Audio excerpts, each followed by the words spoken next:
Hi, I'm Dr. Rena Azar, and this is Dr. Susan Raschal. We are Dr. Brainwaves, here to talk to you today about this. This is a protein structure. Don't get scared. But it is something that causes a lot of people a lot of distress. It is Right. ubiquitous. It is everywhere. And it is very, very hard to avoid. And Susan's going to tell us why. This particular protein that Dr. Azar just showed us has another name. It's called FeLD1.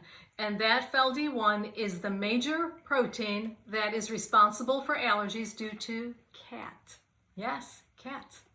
Cat is a very important protein for a multitude of reasons. One is that it can cause problems. And I was mentioning to Dr. Azar before we started that some people are so exquisitely allergic that if they walk into a home, if they walk into a pet shop or a place where they don't even know that there's a cat there, they will start developing symptoms. And usually it starts with the eyes. So they'll have itchy, watery eyes. Their eyes may also swell. They may then develop nasal symptoms and can even develop asthma symptoms if they have asthma. And even if they don't have asthma, they can develop asthma symptoms. So unfortunately, cat protein is very, very reactive and it can cause problems. It also stays around for a long period of time. They have done experiments on cat rooms. And so one of the experiments that we talk about frequently is how long does it take after you remove a cat from a room for that protein to become undetectable or not a problem. And so they looked at that and found that it took 20 weeks. 20 weeks with no cat in the room and before those protein became undetectable. That's a problem. And the most likely reason for that is because that FeLD1 protein is very sticky. So it sticks to all kinds of things. It'll stick to the ceilings, to the walls, under the bed, the curtains, toys, anything you can imagine. In fact, what they have done is they did experiments to find out in brand new homes, they detected cat protein and dog protein. And we're trying to figure out where it came from. So they evaluated the carpenters, the painters, the project managers, everybody that was involved in the construction of the home. And it wasn't from there. Where they found it was in the school system. So the children would go to school and nobody would have their animals directly with them, but they would have loved on their animals at home. It would be on their clothing. The kids would exchange that, if they touched each other, they sat in the same seat, and the kids then brought that protein home, deposited in their own home, and that's how they detected it. So it is, unfortunately, a ubiquitous problem, and it has also been found in movie theaters, grocery stores, so even places where you wouldn't expect to have any animals, but people are bringing it on their clothing. And several of my patients have told me when they go to work and they work in very close quarters with each other, they have found that they can develop symptoms because of their coworkers who do have cats and dogs. So it can be a problem. In fact, one of our staff members, she has a cat, and she would come to the office, an allergy office, and before she started the day, she would take out her lint roller and get all the cat hair off of her clothing because she knew that could be a possible trigger for the patients. So cat protein, where does it come from? It comes from sebaceous glands. It also comes from the cat's saliva.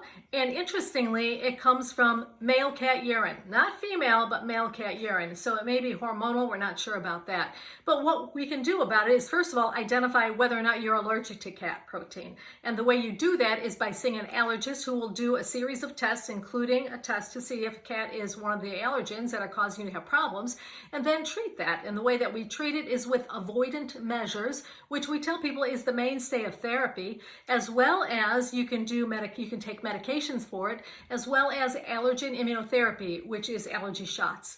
At this point, they don't have tablets for cat allergy, but they do have drops that dissolve under the tongue that can be used to treat cat allergy, and of course allergy drops. But let's get back to the avoidant measures. So how do we avoid cat, especially cat protein, even if we live in a home where we don't even have a cat? So it can be a problem, but one thing is cleaning. So you want to clean, you want to dust floors, and especially with a damp cloth, and you want to damp mop floors. If you do have a cat, You want to be sure that, honestly, the very best thing is not to have a cat, but as a cat and dog lover myself, it's difficult to get rid of cats after you have fallen in love with them. So one of the things that we recommend is getting an air purifier. You want to make sure that the air purifier is large enough to accommodate the space that you're putting it in. Also, the other thing you can do is bathe the cat. Well, our cats never were very fond of water, so that can be a problem. However, I know some people, they do actually have cats that enjoy water. I have not met one of those.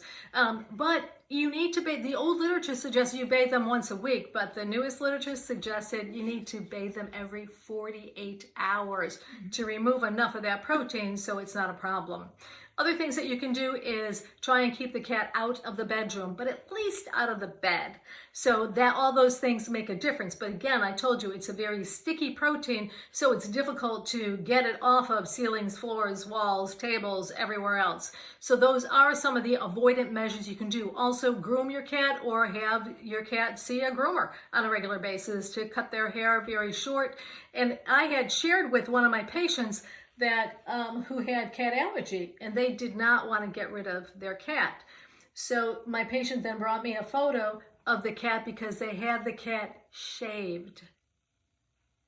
That sounds great. Shaving your cat, bathing your cat every 48 hours, and keeping your cat off your bed. Like you can get those plastic things with the little spikes on it, like grandmas and grandpas used to have on their furniture. All those measures to avoid cats.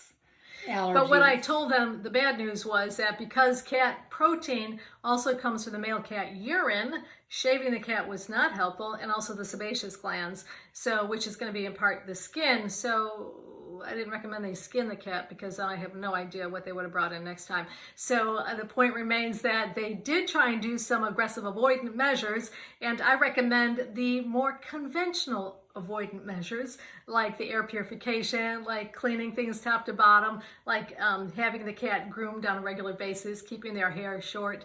Those would be some of the things that we would recommend. Well, thank you, Susie. I sure hope that she found a remedy for her cat so that she could keep it, because that's pretty amazing. Yes.